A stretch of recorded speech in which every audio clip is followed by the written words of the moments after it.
மனைவியாக தன் குமாரனாகிய ஆபிரகாமையும் ஆரானுடைய குமாரனும் தன் பேரனுமாயிருந்த லோத்தையும் தன் குமாரன் ஆபிரகாமுடைய மனைவியாக தன் மருமகள் சாராயையும் அழைத்து கொண்டு அவர்களுடனே ஊர் என்கிற கல்தேயருடைய பட்டணத்தை விட்டு கானான் தேசத்துக்கு போக புறப்பட்டான். அவர்கள் ஆரான் மட்டும் வந்தபோது அங்கே இருந்து விட்டார்கள். புறப்பட்டது எதுக்கு? எங்க?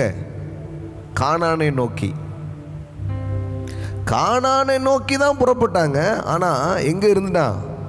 ஆரான் மட்டும் வந்தபோது அங்கே இருந்து விட்டார்கள். That's a things. வாண்ட் ஓப்பனிங்லாம் நல்லா தான்ப்பா இருக்கு, பட் ஃபினிஷிங் சரியில்லையே அப்படிம்பாங்கல்ல, அதுதான் இது. இவன் வந்து கானானுக்குன்னு கிளம்புறான், ஆனால் ஆரான்ல என்ன பண்ணிட்டான்? நின்றுட்டான்.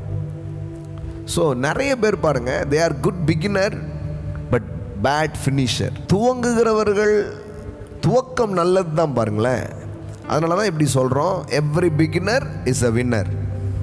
துவங்குறதே ஒரு நல்ல விஷயந்தான், குட் குட் குட். ஆனால் துவங்கிட்டே நின்ற முடியாது பாருங்களேன். எதை நோக்கி போகும்படி நான் துவங்கினேனோ அதை நோக்கி போவது அவசியமாக இருக்கிறது. அந்த டெஸ்டினியை போய் அடைவது அவசியமாக இருக்கிறது. அதுதான் ரொம்ப முக்கியம். ஆனால் இவங்களுக்குள்ளேயே அந்த இன்ஸ்பிரேஷன் வருது. ஆனால் சட்டன் இடத்துலையே அவங்க என்ன பண்ணிடுறாங்க? நின்றுறாங்க. நான் தான் அடிக்கடி சொல்லுவேன், தோற்கிறவர்களுக்கும் ஜெயிக்கிறவர்களுக்கும் என்ன வித்தியாசம்?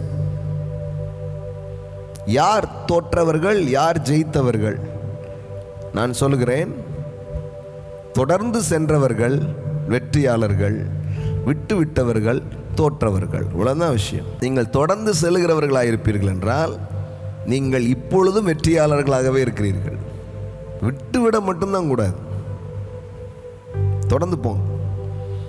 அப்போ இதே இன்ஸ்பிரேஷன், இதே அழைப்பு ஆண்டவர் ஒவ்வொரு மனுஷனுக்கும் கொடுத்துட்டு தான் இருக்கிறார் ஒவ்வொரு காலகட்டத்தில். நான் சொல்கிறேன், இன்னைக்கு இதை கேட்டுட்டு இருக்கிறீங்கன்னா உங்களுக்குள்ளேயும் பரிசுத்த ஆவியான ஒரு கிரியை செய்கிறார். உங்களுக்குள்ளேயும் தேவன் தம் வார்த்தைகளை அனுப்பி ஒரு கிரியை என்ன பண்ணுறாரு? அவர் நடப்பிக்கிறார்ன்றதில் எந்த மாற்றமும் இல்லை.